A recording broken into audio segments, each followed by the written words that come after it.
Il est 9 h au siège de l'église évangélique protestante du Mali, sise à Niamakoro, ce mercredi 4 décembre 2024. Des leaders religieuses et femmes sont déjà sur place. Les retrouvailles se passent dans une belle ambiance. Du coup, l'on se rend compte qu'ils ont hâte de découvrir les grandes lignes de la formation sur la masculinité positive. Chapitre de la présentation est ouvert, s'en est suivi de la prière d'introduction.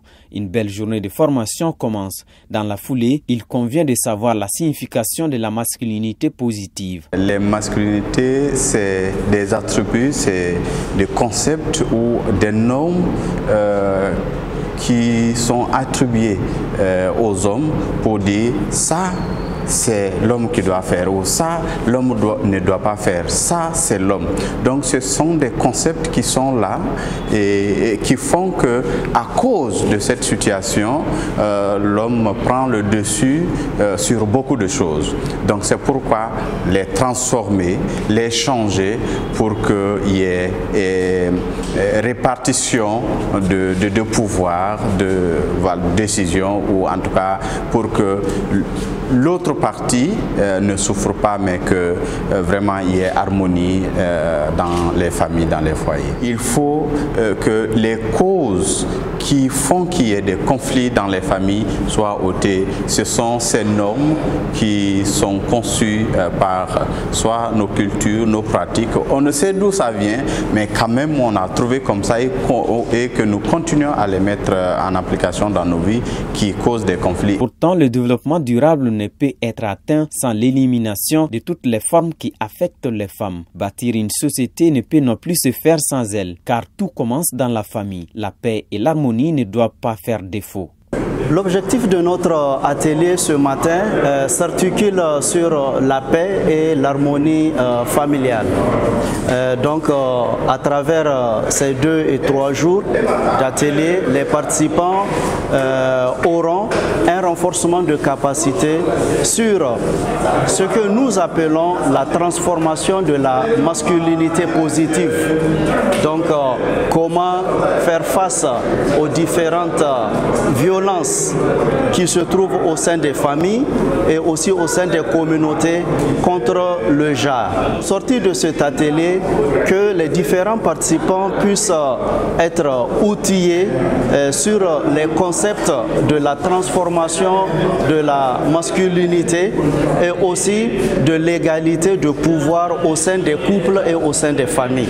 Le premier responsable de l'AGEMPEM a rendu grâce à Dieu pour la tenue de l'atelier. Il a aussi félicité les organisateurs. Pour lui, la formation vient à point nommé. Je crois que c'est un atelier qui est vraiment bienvenu pour nos églises.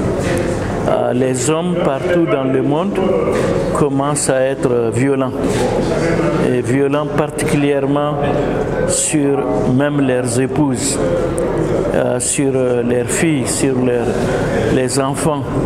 Et donc, c'est vice-versa aussi. Il y a des cas où ce sont les épouses qui deviennent agressives et violentes sur leurs maris.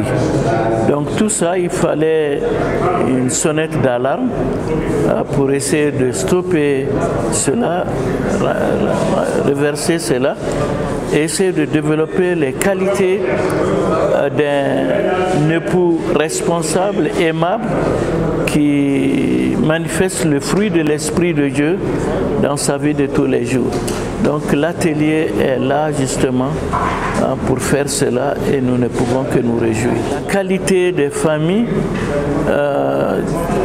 qu'on aura aussi une qualité de la nation.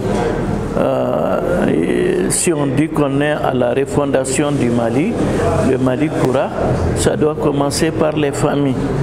Le plus que l'on peut amener ces familles-là à bien penser, à bien réfléchir et à vivre en harmonie, en stabilité, en symbiose les uns des autres, plus on construit un bon Mali. Actualité oblige, c'était une urgence pour l'Église d'avoir une formation de ce genre. Quand on parle de masculinité au niveau des familles, vraiment c'est un grand problème. Nous-mêmes parfois nous culpabilisons parce qu'aujourd'hui à travers cette formation, nous devons parler, nous devons agir. Nous on fait que les constats seulement.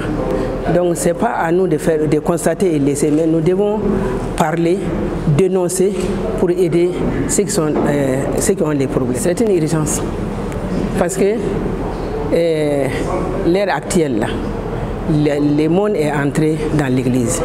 Donc nous ne voulons pas continuer dans ce système. Nous voulons avoir vraiment l'église comme un exemple et non le monde comme un exemple. Rappelons que la deuxième cohorte de la formation aura lieu du 9 au 11 décembre 2024.